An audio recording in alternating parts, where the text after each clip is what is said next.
Let me hear you say Crux, yeah. Crux, yeah. Let me hear you say Crux, yeah. Crux, yeah. Crux, yeah podcast. Crux proper. Crux, yeah, back for another episode. And today is a very, very special week because with me today, I have a very special guest, of which whom I'm a very big fan. We have Alonzo Bodden with us today. How are you doing, Alonzo? What's up? Excuse me, Crux. How you doing, man? We got past our technical difficulties and we're here. Yeah, that was so embarrassing for me, man. I'm so sorry. And thanks for bearing with me and rescheduling, man. I'm so sorry. These updates, the problem was the updates, man. I got the new update of the new iOS and I realized like you have to update Zoom after you do the update for your computer. So that's what threw me off. Listen, I just had an attempt to get on Skype that just didn't work at all. So, yeah, I guess Microsoft got mad at Google, and now you have to log in through Microsoft, which I don't have a Microsoft ID, so it just basically told me to screw off. So, listen, Siri and Alexa are in this long-term fight. I don't know who's going to win, but yeah, I'm on the wrong side of the coin, obviously. Yeah, man. Well, we'll see who wins that fight. But yeah, so obviously, I asked you to be here because we've known each other a little bit, through the program, through Alcoholics Anonymous for a little while. And but, way before I met you in the program, like, I became a fan of you when Who's Paying Attention came out. I was exposed to you for the first time. Like, man, this guy is super funny. I mean, the material is amazing. The commentary on, the events that were going on at the time that you did some comedic commentary on, I was just like, man, this guy is so funny. And I need to follow this guy. And I've been, keeping track of you and seeing every, major update and major release that you've done ever since then, man, so I'm a big fan. I know you, but I'm also a big fan, which is why I'm really, really honored to have you here today. So I tried to did a little bit of homework, watched a couple of other interviews because I didn't want to make sure I repeated too many questions that you get asked all the time and everything. But I wanted to just kind of give you a little bit of background because we haven't had a chance to talk. You're very busy, me as well. So the whole premise of this podcast, so I've been in music for a long time, and the whole premise of the podcast is my musical identity. Is I just actually started doing comedy in June. So I just started getting into stand-up comedy and pursuing it pretty seriously. And that's the whole premise. It's basically like documenting week by week, my progress, basically to hold myself accountable and everything like that as a comedian. So to have you on here is like an extra layer of an honor. So I was wondering, I saw in an interview when you first started, you said one of the first open mics you went to was like in Encino or something. Is that right? Yeah, the first one I did, there used to be a comedy club called, what was it called? Oh man, I'm blanking on the name, but it was in Encino, and they did an open mic at the bar, and they had like a little 3-foot by 3-foot stage in the bar, and then the main comedy room. So that was my first open mic. I did 2 jokes, and then my mind went blank, completely blank, and I just stood there, and then I walked off, and yeah, that was my first time on stage.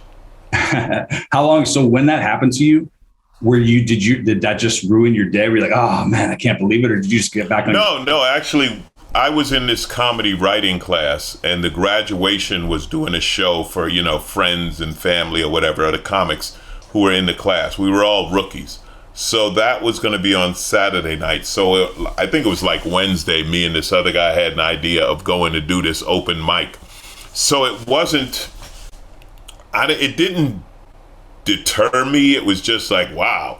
But then the Saturday night went so well that's what absolutely hooked me. Yeah, because you killed with the graduation performance and everything too. Right? Yeah, actually I did. It was, and I walked off stage with no doubt I was going to be a comic. I just knew that that's what I was going to do. Yeah, that's awesome, man. That's awesome. So going forward from there, like when you got into the rhythm, you took that class, you did well, and you're like, man, okay, I can do this. You know what I mean? Like that just proved that I can do this over time. how many, like during your first couple years when you were getting your bearings and, you were getting your feet wet building your act or the first form of your act, like how many open mics did you usually hit a week, et cetera? Every night, every chance I could get up, I got up anywhere. Back then it was bowling alleys, bookstores, bar gigs, coffee shops, anything I could get on stage. I did. And that was the advice I was given by comics as I met them. It was all about stage time. It was fun. We were chasing stage time and learning this thing. And yeah, it was fun. That's all I can tell you about it. I loved it. Yeah. Very cool. Yeah. So where I'm at right now is I try to, so I also didn't tell you this because we haven't talked in a long time, symptom of the, of the pandemic and the COVID, reorganization and, disconnection that a lot of people have, like we've all been going through for a while. I actually relocated to Dallas, Texas, at the beginning of the year. So I didn't know that. Now, yep. So, after, spending pretty much most of my life California over here, getting used to it, liking it, transferred with the company that I'm working with for my day job. So I was able to make an easy transition. But yeah, so what I do out here is I'm usually getting up between at a minimum of 4, but usually at least 5 or 6 times a week. And to make up for it, I'll do I'll double dip, multiple days of the week and stuff like that. So yeah, man, I've been having a good time. I took a part-time gig as a door guy. Have you ever worked at Hyenas Fort Worth before? You ever done any dates there? No, I've never done Hyenas. Okay. I've heard of it, but I've never been there. Okay, you've probably worked at like the improvs and stuff. Yeah, I've done Addison and what's the other one? Arlington and Addison quite a few times. I figured. Yeah, I knew you had to at least have done that, if not both the Hyenas and the improv. But anyway, I'm doing door at Hyenas Fort Worth too. So, getting some firsthand experience. You did, when you were first starting, you did the door at Laugh Factory for a while, right? Laugh Factory, that was a big part of my education. I did it for, almost a year. I was a doorman at the Laugh Factory, hoping that comics wouldn't show up so I could get on stage. That was the deal I made with Jamie. And, but the guys who I used to watch back then, I used to watch Damon Wayans, George Wallace, Dom Herrera, George Lopez, even Rodney Dangerfield used to drop in, Brett Butler. There was so many, and it was an education watching them on stage. It was fantastic, and still friends with definitely good friends with George and Dom. I talk to them and see them a lot, and they've gone from mentors to friends. But yeah, that was my connection. That's got to be amazing. Just like to see that transition. It's like, yeah, I'm like studying these guys. And then now all of a sudden, these are like my peers, like these are my colleagues. Like when it was when I did New Faces in Montreal, which I did in 97. And back then, New Faces was a different thing, right? We were more hidden. We were much more of a secret. And when you went up, people were like, wow. And there were deals made in Montreal. And Dom happened to be host when I did New Faces, and I came off stage. He was like, wow, you're pretty funny for a doorman. But the big thing was, and I got a deal up there, and that was when I quit the day job, and I've been doing comedy full time since. But the other thing that happened was I became a comic. Amongst the other comics, they started recognizing me as a comic. And that's a big step when you become one of the guys and you start talking to everybody as one of the guys. It's kind of hard to explain, but that was when I considered myself becoming a comic, joining the fraternity. Sure. Yeah, absolutely. That has to be crazy. And so I know, like, obviously from your act and, like I said, other stuff that I've watched and heard from you, I know that you're a news junkie, and that feeds into kind of part of the writing process for you when you're coming up with material, right? Yeah, that happened pretty much after Last Comic is when I became way more interested in doing topical social stuff versus personal. For one thing, I had to come up with a lot of new material for Last Comic 3, and it was the news was the easiest way to do that. But it was also, I just started finding the world more interesting and funny than my life. Mm-hmm. Mm-hmm.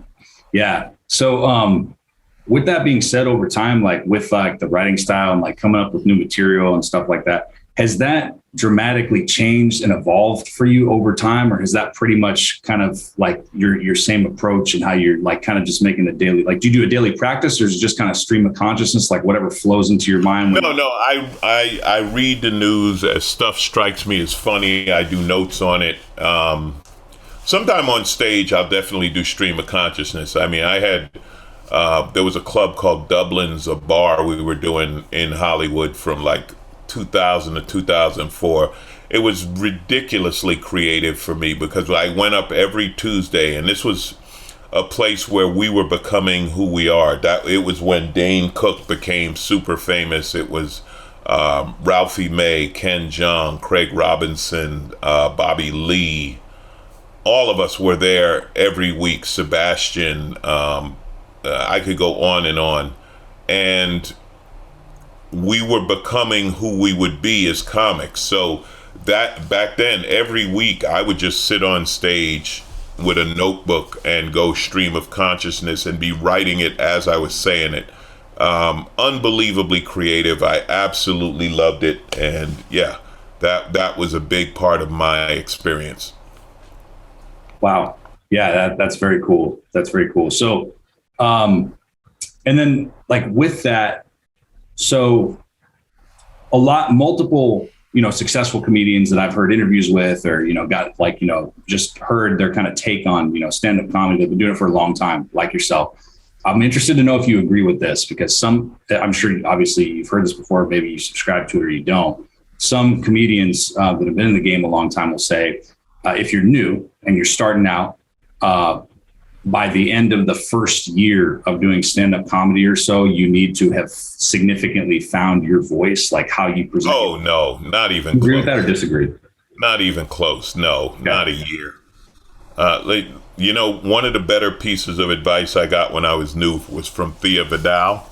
Thea was a great comic, had a sitcom for a while. But she said, listen, your first 4 years, you're in college. It's your education. And any other job, you go to college for 4 years. So the first 4 years, she said, any money you make in your first 4 years is a bonus. And I was lucky. I made a little bit of money. But no, it takes, unless you're a natural character, okay? If you're like Harlan Williams or Maria Bamford or somebody like that who's just naturally a character, then you find it because you're just being yourself on stage. Otherwise, it takes years to find your voice. And the worst thing about thinking you found your voice in your first year is you would stop trying other things. So what I tell people when you're new, don't be afraid to try anything. Look, Jamie Masada had this idea of me being a sports comic, going on stage in a uniform and just doing sports because I looked like an athlete, and it was like, thanks, Jamie, great idea. And then I kept walking. I'm not going to do that because it's limiting, right? But 1 year, in 1 year, if you have 5 minutes of good material, you'll think you have a half hour. But if you have 5 minutes of good material in a year, you're doing good. You have to screw up a lot. You have to fail a lot. You have to say a lot of shit that isn't funny to learn what is funny, to learn how to tighten it up. 1 year is, I'm 28 years in, man. I'm still learning. 1 year is a speck. Hollywood would love a 22-year-old headliner master comic. The reason you don't see that is because it takes time. If you ever look at sitcoms, look at the stars of sitcoms. They're over 40 years old. There's a reason for that, because it takes a while to get good. I'm not talking about actors. I'm talking about comics. And, even Montreal with Just for Laughs, which was for a long time the biggest, most respected festival there is, and I have a long history with them. I love them. They always do new faces, but at one point they started something called the Masters series. And to be one of the Masters, you had to be doing comedy for at least 10 years because that's who could do a sitcom. And the networks were like, we're throwing away tons of money on development deals on people who aren't ready. And no disrespect to it, but you're not ready. Again, unless you're some kind of natural character, you're not ready after a couple of years. You just didn't know that person put in the years. Right. No, that totally makes sense. Yeah. What what I've been waiting to tell you is because only so many people can relate to this. But I think, and I'm probably not the first person to tell you, but so being in recovery, and I just had 17 years on July 27th, you know what I mean? So I've been in recovery for a long time. And you know how it is when you first start getting used to like going to meetings and going to the program. Being an open micer is so similar to that. It's so hilarious. It's like, hey, Tom, hey, Joe, like you get to know the same people. You go here on Mondays, you go there on Tuesdays. You go. Yeah, in some ways it's very similar. Yeah, in some ways, yeah, you learn where to be on what night. You see the same people, and then some people get something good, and you watch them develop. You don't notice how much you're developing. So in those ways, yeah, it is similar. Yeah. And not just that, man, but some people are absolutely crazy. Some people are just normal. Yeah. There's some people that are like, bad natured, some people that are good natured, some people that just don't know who the hell they are because they're still figuring it out. It's just so funny. It's like so similar in that sense. By the way, is your dog okay? I know you're having problems. Yeah, he's fine. I'm just watching him. He's good. Okay. Good. That's good to hear, man. All that stuff's always scary. But yeah, it's so funny. I was like, man, when I talk to Alonzo, I'm going to tell him that because it's like, there's a lot of there's definite similarities. Yeah, for sure. So, and that's another crazy thing, like talking about, because obviously when I got first got sober, especially, everybody goes through this. And if you stick around, you get some time in the program, you get this same kind of thing. But when you're new, you hear these people, they're like, yeah, I have 15 years. You know what I mean? I have 20 years, you know what I mean? And you have like 30 days or less or whatever. You're like, how the hell, the usual thing, how the hell am I going to get that? How am I even going to get a year? You know what I mean? So right now, what I'm going through, like as a brand new, comic on probation or comic in training is I'm trying to put 5 minutes together, you know what I mean? Then I can remember that are solid and that are funny. That's like my goal, my short-term goal. So I'm looking at these dudes that can do 30, 45, an hour, or they have multiple sets like that. And it's just like crazy. I'm thinking, it's like going to the gym for the first time. You're like, man, how am I going to bench 300? You know what I mean? So what would you say over time? Like, how do you like build a set over time? What methods do you use or how did you like develop like over time going from like, I got 5? Well, I'm fortunate that I learned from people who told me to keep writing, just keep writing. And initially, you do have to work on memorizing it. My brain is trained over the years, so there's a much shorter process between the idea and it hitting the stage. But it's still the same, a lot of writing. George Wallace, 40-something years in, you will always see him carrying the yellow pad. I told him that we have those digitally now, but he likes writing. And the physical act of writing, I get it. But the point being, the lesson being, you never stop writing. I've done 4 specials, so that's 4 hours of material. And then I've done 3 or 4 records, CDs, whatever you want to call it. So that's another few hours of material. But it's because you're just always writing. And some comics don't. Some comics have an hour and they polish it and it's perfect and they do it over and over. And I never really understood that. When you talk about doing time, I think I've been doing comedy a year or 2, something like that. And this guy named Kip Adada, who I don't even know if Kip is still alive, but Kip was at the Ice House and he'd been doing it like 26, 27 years. And I've been doing it maybe 2. And I asked him, I said, Kip, is it still fun? And he said, I still love a new joke. And now I have 28 years in and I know exactly what he means. So yeah, I'm glad it's still fun. I know people who've given it up, but I could never, that's choice and whatever. But yeah, I could never not do comedy. Do you think it's going back to that graduation performance? What did they do? Did they give you 5 minutes or something when you did? Yeah, I did 5 minutes. So you did 5 at the Laugh Factory, right? No, it wasn't at the Laugh Factory. It was at some theater in Santa Monica. It's not even there anymore. Got you. But you performed in front of some people and you did really well. Would you say that's the moment you were hooked? Like you got that adrenaline rush? Oh yeah, absolutely. That's it. Absolutely. Never looked back. I never had any doubt from that moment. Yeah. I didn't know how, but I knew it was what I was going to do. I never thought of doing anything else. That's awesome. And you was just like, probably it's been years and decades now chasing that feeling every night. Let me get that back. You know what I mean? No, it's not that at all. Okay. The feeling changes, the growth changes, because when you're new at it, you want to make people laugh. And then you get to a point where you can make people laugh. Then you have to find something else to make it interesting and to keep your interest in it. So it's not chasing the laugh. The laughs are great and the laughs are fun. There was a time when I would go for applause breaks and I would see how many applause breaks could I get in a set. And that was fun. And then it was make them think, and I still like when a joke makes them think. I like when they don't get it right away. But there's a bunch of challenges, but it's not about chasing that high of being on stage. If anything, the high is the creativity. The creativity is absolutely what I love about it. And that's why, like, I'm doing a talk radio gig now. And what I don't like about the talk radio gig is there's no creativity involved. It's interviews and it's news stories.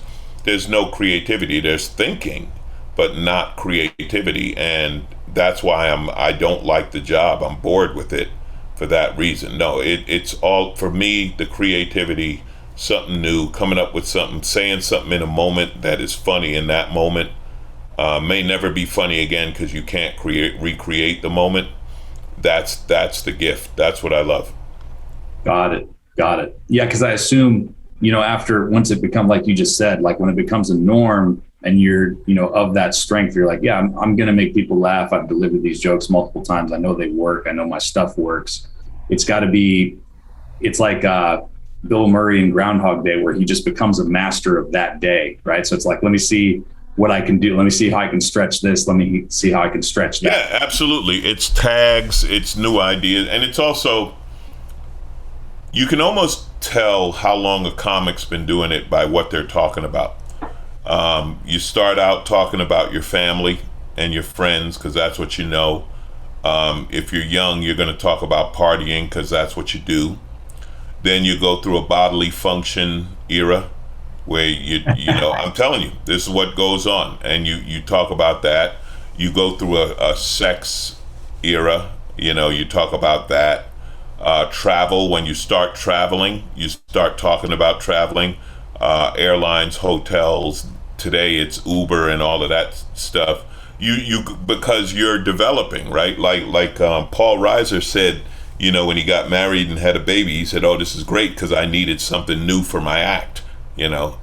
So that changes, but again, you can almost tell how long someone's been doing it, and it's different time for different people, but it's definitely, like I said, that the idea of a 4-year college education seems about right. Okay. Yeah. I was actually joking about that to myself and to a couple other like open micers too, because it's like, once again, I got the reference of the program. It's something I've been doing for a long time. I've been doing music for a long time too. So now this is something new something else that I'm new at, you know what I mean? And I haven't been new at something for a while. So I'm thinking like, dude, I must sound like such a new guy when I'm up there. Cause like in the program, you can basically, just like you were talking about with someone's act, you can hear someone's sharing, you know what I mean? Like if they share like in a meeting and you're like, it's a new guy. Cool. Yeah. I can tell this dude probably got like 30, 60, 90 days or something, you know what I mean? Or 6 months, just because of what he's saying, you know what I mean? A lot of the time you can put that. Yeah. But there's a freedom to being a new comic. No expectation. And you don't know what you're doing, so your mind can go all over the place. Like when you become a headliner, there becomes an expectation. I joke about it. I remember when I couldn't wait to work the weekend, right? Because when you're an open micer, your gig is from Monday to Thursday, and then on the weekend the pros come in. Now, when I get a weekend off or take a weekend off, it's fascinating. It's like there was a period where I would get a Saturday night off and I literally had no idea what to do. I was like, what do people do? What do civilians do? I don't know. I went to the movies. I went on a date to the movies one night, and it was like the Sunday before a Monday holiday. It was really crowded, and I was like starting to like freak out. and the girl I was with, she said, "Hey, you want to just get the money back and leave?" And I was like, "What? Get money back?" And she said, "Yeah, you just go to the ticket booth and tell them you're not going. They give you the money." It never occurred to me. The reason for that was I always go to the movies during the week, during the daytime, because I'm a comic, and that's when we can go, and it's empty, and you just walk in and you see the movie, and it's easy. So, again, doing what people do was just weird. Like a friend of mine who's a comic for a long time and now has a TV show and stuff. He took his kid wanted to see a comic, so he just went as a civilian, went and bought tickets and sat in the audience, and he said it was just weird. It was like, yeah, I know, I can imagine. So that kind of thing does change. Your life and your perspective of things change. You get used to being on stage and being a part of the show. That's the normal. Mm-hmm, mm-hmm. So I've had some conversations in a couple previous episodes, talking to a few seasoned comics out here, in the Dallas-Fort Worth area that have been doing it, for several years. And the thing they said in terms of trying new stuff out and trying to build upon what you have, a lot. I'm sure there are tons of names for it, but a lot of them have said subscribe to kind of the sandwich method, where if you're doing a set, you start out with something that you're familiar with, that you know works, and then you throw in some new stuff in the middle, and then depending on how that does, you can fall back on something else that afterwards to finish it out. Do you subscribe to that, or is that something that you? That is how you're supposed to do it. I've always been. My new stuff is what I'm most anxious to do, so I lead with it. Okay. Because I'm anxious to get it out there, and people have always said I was crazy for doing that, but it's what I like to do. The thing about having an act, especially what I tell comics when they watch us improv on stage, and they're like, yeah, I don't have to write, I can just go up there and be funny. It's like, no, because if that's not working, you need something to fall back on. Your act is the foundation for everything else you do. So you got to have an act to have a foundation. It's funny to watch a comic try to improv and then find out how not even difficult, how much experience it takes to be that quick and confident. You got to be confident. You got to know you're funny to do that. So, yeah, I know about do something, make them laugh, then work in new stuff, which I do sometimes, but most of the time, if I have a new idea, it's the first thing I talk about. Wow. Okay. Yeah, and you're just like, let me dive in and just see how this bounces off of people. Let me see what happens. When we were doing season 3 of Last Comic Standing, I was doing new jokes for the first time on TV. People thought I was insane. It was the greatest thing I would have loved, and that's why, I love talk show hosts, because they get to do that. They get to do new material on TV every night. I love that. Wow, that is crazy, man. Yeah, I didn't know that. That must have been wow. That is pretty that is pretty extreme. It's pretty amazing to know. So now I've found, I don't think personally, obviously I don't know early on, did you ever do any sobriety or recovery stuff in your act or incorporate? Not really. No, it because it never struck me as funny, and you have to explain it to the crowd. So I was asked to do recovery shows and fundraisers and conventions, and I did that, and I talked about it there, but I never really did it on stage. I've talked about it on occasion here and there, but just hasn't been my thing. No reason, just not really my thing. It's like depression. To me, that it's a hack thing when comics talk about I suffer from depression. I'm like, yeah, so what? We all do. All comics have depression on different levels. I said, but this is my thing. No real comic, I believe this, no real comic would give up being funny to cure their depression. Right? If they said, okay, you'll be fine, but you won't be funny anymore, it's like, nope, I'll stick to the depression. Okay. Yeah, that makes sense. I was also going to say probably too, just because thinking about it logically, quote unquote, for lack of a better word, a mainstream audience, if you throw in some sobriety stuff, I think people have a very surfacey understanding, of what it means to be in a. Well, some people can do it. There's a guy named Mark Lundholm. You should look up Mark. Okay. He's out of San Jose. he is the most brilliant comic to me on recovery. He has a whole recovery show. He tours with it and does it at clubs and stuff. He had a one-man show, I think it was called Addiction or whatever, but he somehow tapped into how an addict or alcoholic's mind works, and he was able to tell that to the crowd in such a way that they understood the jokes. Like he could explain the insanity, and once they got the insanity, then the jokes were hilarious. And I've never seen anyone, I'm not saying no one else can do it, but I've never seen anyone do it as well as him, as far as explain the thought process to someone who's not an alcoholic, to where they found alcoholism funny. Okay. Yeah. No, that makes sense too. Yeah. I mean, I'm sure it can be done. I'm definitely going to check Mark out. Yeah, either way, was just curious because obviously since I've been following you, I haven't heard any of that stuff come up. I was just curious if you ever did it, historically. But on the note of that, transitioning, I think some of the funniest stuff, I don't even know if you could transfer it. Obviously, this guy, I'm sure other successful comics have transferred it on stage, but do you have because I always try to tell people that aren't alcoholics or aren't addicts or anything like that, or never been in a program, they'll ask me, obviously we all get asked this, what's it like? Is it really like on TV, or how do you deal with this kind of thing? And I tell them, honestly, the funniest stuff that's happened has been when I've been sober. The funniest stuff that's happened to me. I remember the first time I made financial amends to a sporting goods store for stuff I stole, to get money, and I went and made a financial amends. That was probably the funniest thing that happened to me, in sobriety, or, when I was actually using and drinking. Because when you go into I always tell people, when you go into a multinational corporation and you try to give them money back, they don't know how to deal with it. I went in and I was, there's no accounting for it. There's no way to put, there's no box to check off for that. Yeah.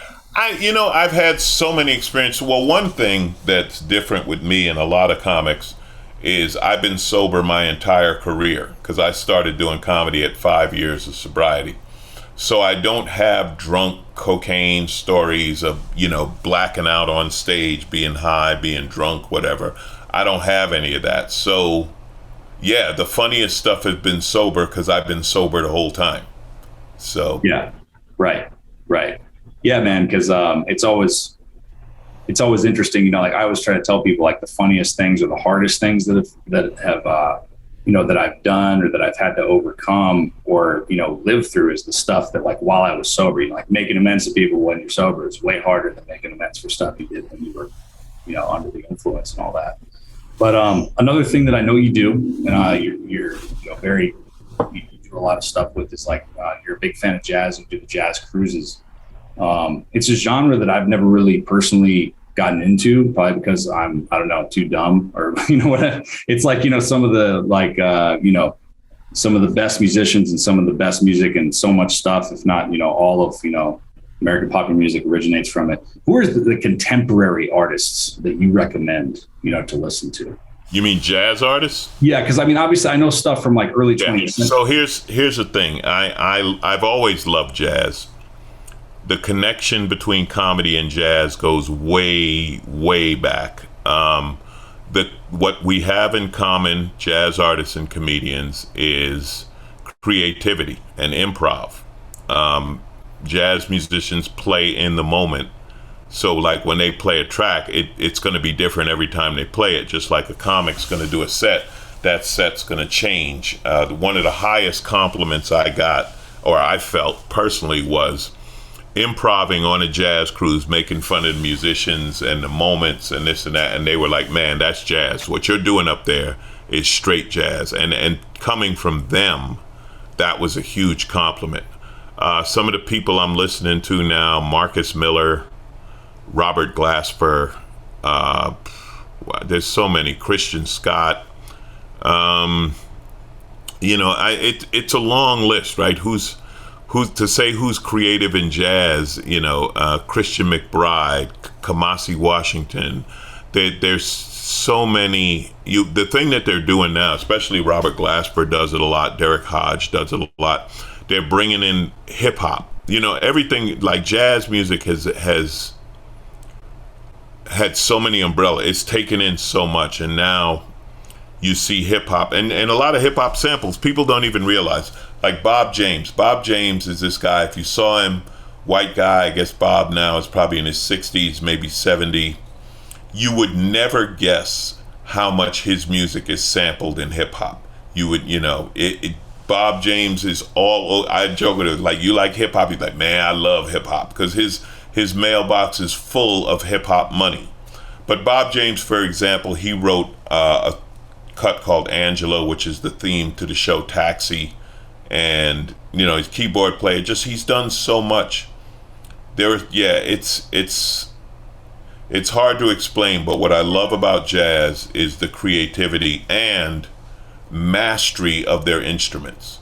They are master musicians, and that is something that I respect and admire.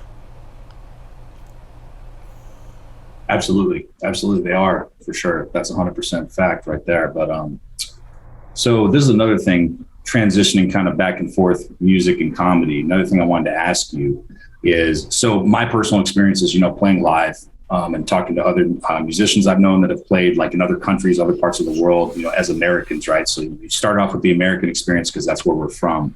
And then you go and play in other parts of the world, other continents, other countries, and you kind of see how audiences are and the different kind of different ways that different crowds act. Have you, as somebody who's performed in multiple places around the world as a comedian, do you see crowds react and have a different kind of conduct compared to American audiences, or is it? Well, see, here's a big difference. Music is a universal language. So you could play in Germany and nobody speaks English, but they would still understand your music. I need people who speak English. So my international travels are mostly military, but also what we call expats, who are English speakers who have moved to another country, Americans, Canadians, Australians, Brits, and so forth.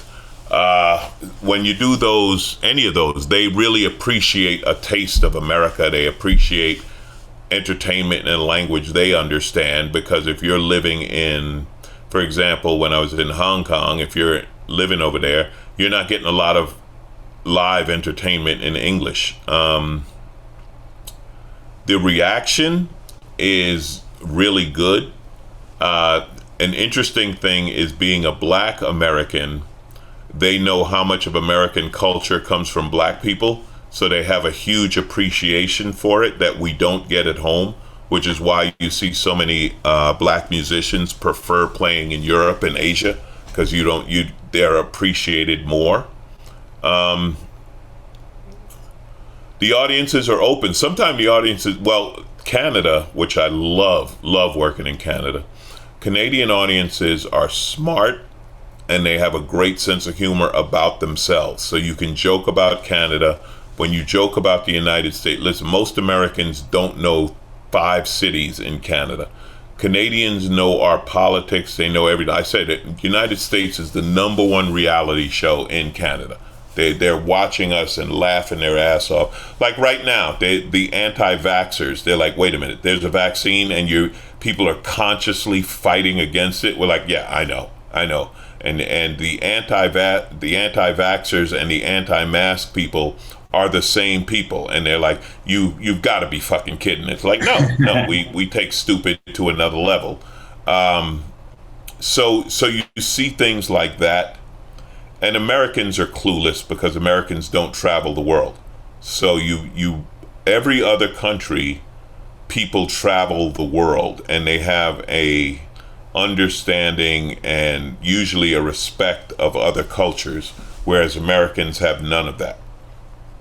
Right. So in doing some of those kind of performances you're talking about, have you ever done anything in Japan? Yeah, I've been to Japan a few times. Tokyo, Mount Fuji. That was all military stuff. Unlike many people, I'm not a huge fan of Japan. I don't dislike it, but people like, oh, I love it, can't wait to get to Japan. I'm kind of indifferent about it. Asia it's so crowded. It's so ridiculously overpopulated. There's not an inch of empty space. When you get out of the cities, there is. But yeah, I'm not a huge fan. Mm-hmm. And did you once again, did you perform for any Japanese, or was it just all just kind of the? No, the performances were for American military, but I got to travel through Japan and see some of the country and some of the cities. Okay, cool. It was all the military stuff. Got it. Yeah. The thing that blew me away about Japan, you know, and I understand where you're coming from 100%. When I was over there, just as a tourist, the thing that blew me away is Tokyo has, I think, a couple million more people than New York City does, but just culturally, because of, you know, how Japanese people are, and, you know, it's much less of a melting pot compared to a country like the US.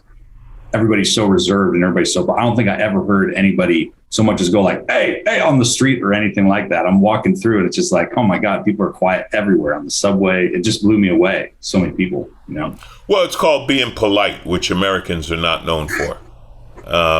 Nowhere in the world is the melting pot. You know, the United States is the experiment. Nowhere in the world do you have so many cultures colliding. I mean, you might in London, in the city of London, but when you know, I joke about it. I said, when you go to Ireland, everyone's Irish. Everyone's O'Shaughnessy, oh this, oh that. You know, they're all Irish. And when you go to Japan, people are all Japanese. And that's how countries are. The United States is the only one where people came from all over the world and just these cultures clashed, and we kind of tried to develop a thing. You know, a friend of mine talks about the United States. He's like, yeah, the experiment's not working. Right, because we've become so polarized over the last 10 years. But Japanese people, you know, they're very quiet, reserved, polite. My brother was going to Japan in the 80s before people were, because he's a techie, and there were no black people, none. And unfortunately, one of American exports is racism, and the American businessmen taught the Japanese to be racist toward blacks. But he said one of the funny things was, just walking down the street, people would be looking at him because they hadn't seen a black man, let alone a 6 foot tall black. And then the moment he turned his head, they would look down like they weren't looking, because it was impolite to stare at him, you know. But you know, it again, the technology. I was just talking with a guy about this recently. You know, we always talk about America is the greatest country in the world. Really? Take your phone to Japan and watch how well it works everywhere you go all the time. They wouldn't think of, like, there's no signal, like there's no such thing as no signal. They don't have words for no signal. Your phone always works, and that's considered normal. We have an infrastructure bill to try to build that, and we actually have people fighting it. And you're like, what the hell? So, and as a comic, these are the things that come up that I talk about. You know, you have famously Sarah Palin, America's the greatest country in the world. Have you been to any other countries? I don't have to. That is the American attitude that holds us back in so many ways. Well, I don't know though, man, because if you recall, Sarah Palin said she could see Russia from her house. So that's basically the same exactly. It's and to other countries it's frightening. Listen, I traveled in the George Bush era. I had people in other countries ask me, what is wrong with your country? How is he president?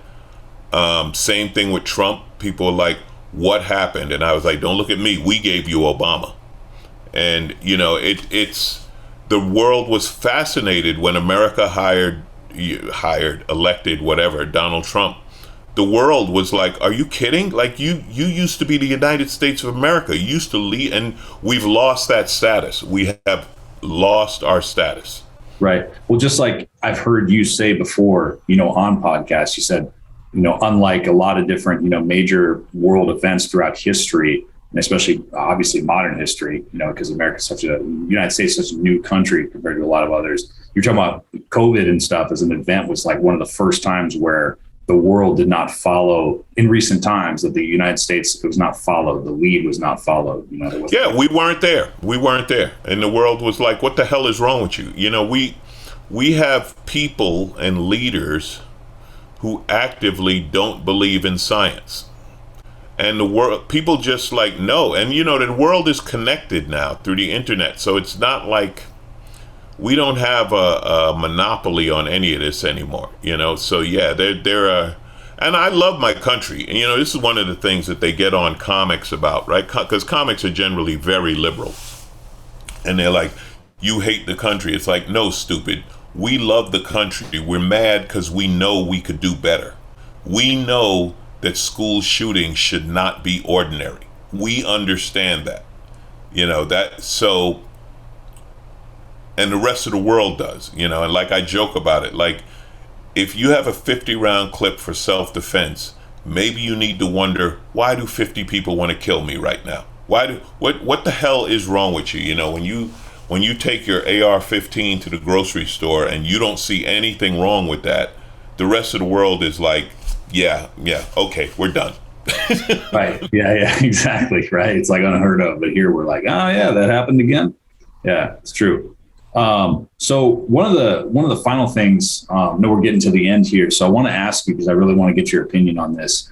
So kind of on the other side of the coin, as obviously I don't have to tell you, for the past, small handful of years, especially, comedy has been increasingly more policed, right? In terms of like what you can say, what you can't say, what audiences find offensive, what they don't find offensive. Do you think that is something that is for lack of a better word, like a fad or a trend right now that's going on, and we're going to look back and see? I don't buy into it at all. I don't buy into the cancel culture.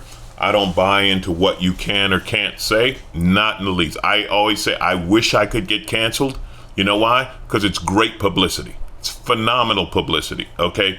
Look at some of the people who have been canceled. Now, Louis C.K. went away for a couple of years, and what's her name?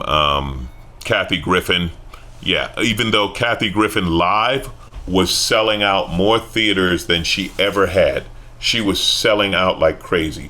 Daniel Tosh was canceled over a rape joke.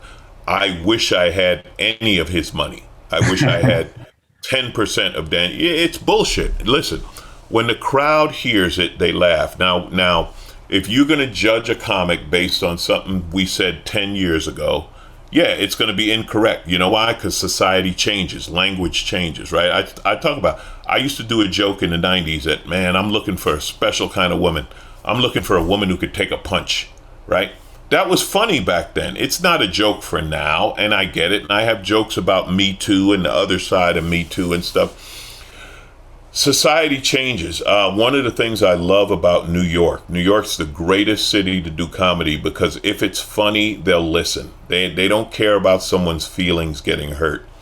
If you're a comic and you intentionally go after somebody based on race, gender, sexual preference, or whatever, the crowd will read on it, and they're not gonna back you. If you make fun of somebody because they're gay, the crowd's like, you're an asshole. If you make fun of something funny that gay people do that's in the gay culture, the crowd will laugh. And that's true. Then comes, why can white people not make fun of black people and vice versa? Because if you're in the majority, you can't really make fun of the minority unless the joke is really good.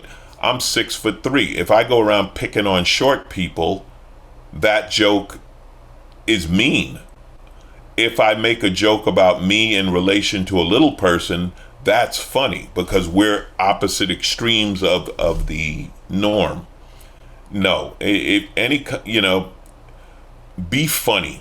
Rick Overton, who, if you don't know who he is, look him up. One of the greats, and has been around for 40 years doing it.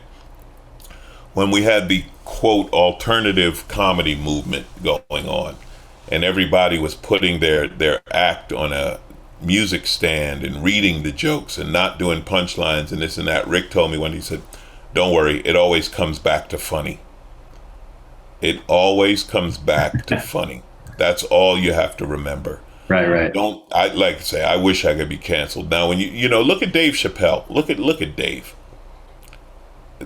The most brilliant comic, and in my opinion, the greatest social commentator on earth right now.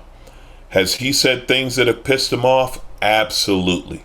Has he apologized? Not once. Very true. Very true.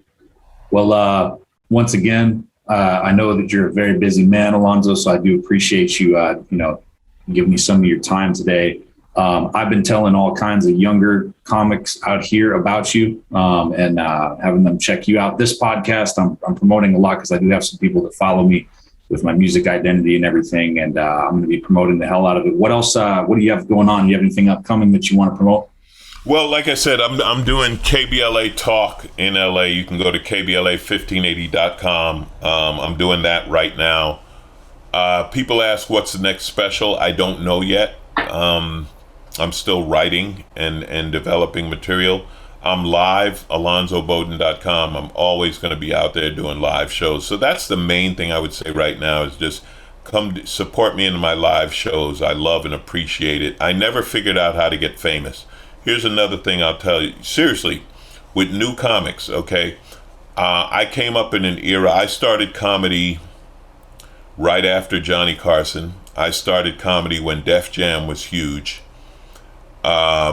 So I thought, okay, you be funny and you make it big, and that the funny helped, but I never learned the marketing. And then social media came along, and of course Dane was the first one to, get 1 million MySpace followers and other stuff.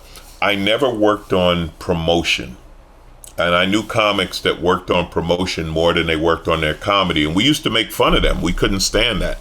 But now it is part of your job. And if there's one thing I can tell a new comic, stay on that social media, stay on self-promotion.